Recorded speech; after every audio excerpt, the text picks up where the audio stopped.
A book from 1991 claimed George Yeo would be prime minister by 2006, that 20 opposition MPs would fill parliament, and even suggested that women would be called up for national service.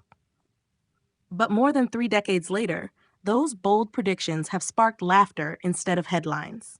A Reddit user recently found this forgotten time capsule titled "Hello Chok Tong, Goodbye Kwan Yew," and what they discovered has Singaporeans talking, laughing, and reflecting.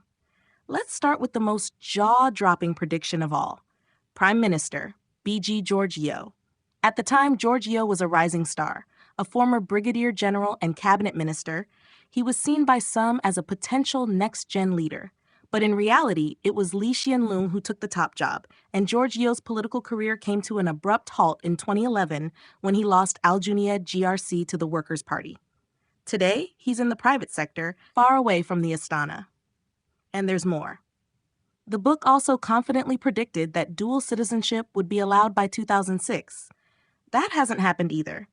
In fact, Singapore remains firmly against dual nationality, partly due to concerns about national service obligations. Netizens jokingly asked, if someone held both Singaporean and Israeli or South Korean citizenships, would they have to serve NS twice? Another prediction that got people laughing? That women would be conscripted for NS by 2006. While there have been public discussions about gender equality and military roles, female NS is still not a thing. The Redditor who posted the book found this forecast the most amusing of all.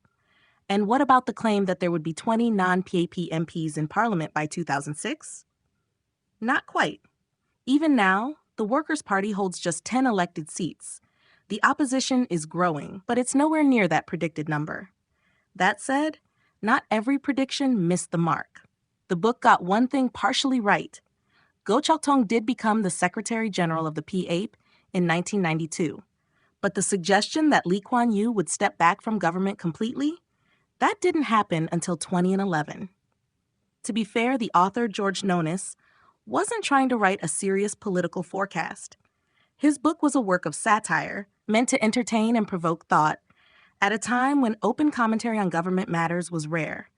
One Reddit commenter summed it up best. The predictions were an epic fail, but they were meant to be, and they still delivered something valuable, a laugh, and maybe even a deeper look at how much has changed or not. So what do you think Singapore will look like in the next 15 years? Will some of these old ideas finally become reality? Or are we headed for surprises no one can predict? If you are still watching this, don't forget to like, share, and subscribe to our channel, 2230.